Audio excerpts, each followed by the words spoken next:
అదే బస్సు డ్రైవర్ల సమస్యలు తక్షణమే పరిష్కరించాలని కోరుతూ సిఐటియు ఆధ్వర్యంలో పార్వతీపురం మన్యం జిల్లా కేంద్రంలో ఆర్టీసీ డిపో వద్ద అద్దె బస్సు డ్రైవర్లు సమ్మె చేపట్టారు. ఈ సందర్భంగా వారు మాట్లాడుతూ డిపో పరిధిలోని ఆర్టీసీ అద్దె బస్సు డ్రైవర్ల సమస్యలు, వేతన ఒప్పందాలపై ఇప్పటికే గత 2 నెలలుగా జిల్లా కలెక్టర్తో పాటు ఆర్టీసీ అధికారులకు, లేబర్ అధికారులకు విన్నవించామని తెలిపారు. 2019లో నూతన వేతన ఒప్పందం అయినప్పటికీ 6 ఏళ్లు గడుస్తున్నా అమలు కాకపోవడం అన్యాయమన్నారు. పెరిగిన ధరలకు అనుగుణంగా వేతనాలు పెంచాల్సినటువంటి యాజమాన్యం వేతనాలు పెంచకుండా నిర్లక్ష్యం వహిస్తుందన్నారు. ఇప్పటికే అద్దెపై యజమానులు వేలాది రూపాయల లాభాలు పొందుతున్నప్పటికీ కార్మికులకు చెల్లిస్తున్న జీతం విషయంలో తీవ్ర నిర్లక్ష్యం వహిస్తున్నారని మండిపడ్డారు. తక్షణమే నిర్లక్ష్యం వీడి వేతన ఒప్పందం అమలు చేయాలని డిమాండ్ చేశారు.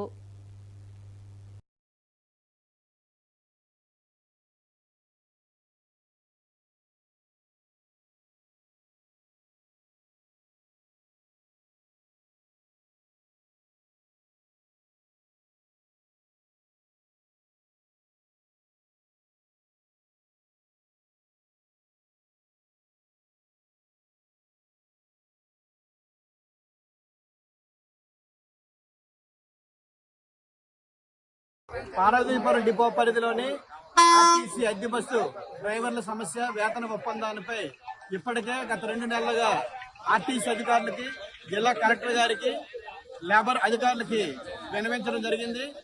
అయినప్పటికీ సమస్యలను సానుకూలంగా స్పందించాల్సినటువంటి అద్దె బస్సు యజమానులు ఆ ప్రయత్నం చేయకపోగా ఈరోజు తీవ్రమైన నిర్లక్ష్యం వహిస్తున్నారు. జీతాలు పెంచాలి. 2019 సంవత్సరంలో వేతన ఒప్పందం జరిగింది. సుమారు 6 ఏళ్లు గడుస్తున్నప్పటికీ నూతన వేతన ఒప్పందం చేయకపోవడం సరైన విధానం కాదు. ఇప్పటికే రోజు రోజుకు ధరలు పెరుగుతున్న ధరలకు అనుగుణ వేతనాలు పెంచాల్సినటువంటి యాజమాన్యం వేతనాలు పెంచకుండా నిర్లక్ష్యం వహిస్తున్నారు.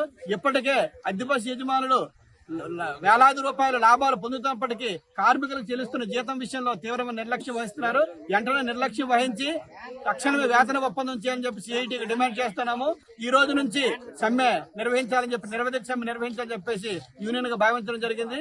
ఈ పరిస్థితికి యాజమాన్యం మొండి వైఖరి, ఆర్టీసీ అధికారులు మొండి వైఖరి తప్ప కార్మికులు బాధ్యులు కాదు. ఇప్పటికైనా న్యాయమైనటువంటి వేతన ఒప్పందాన్ని చేయాలని చెప్పి సిఐటికి డిమాండ్ చేస్తున్నాం.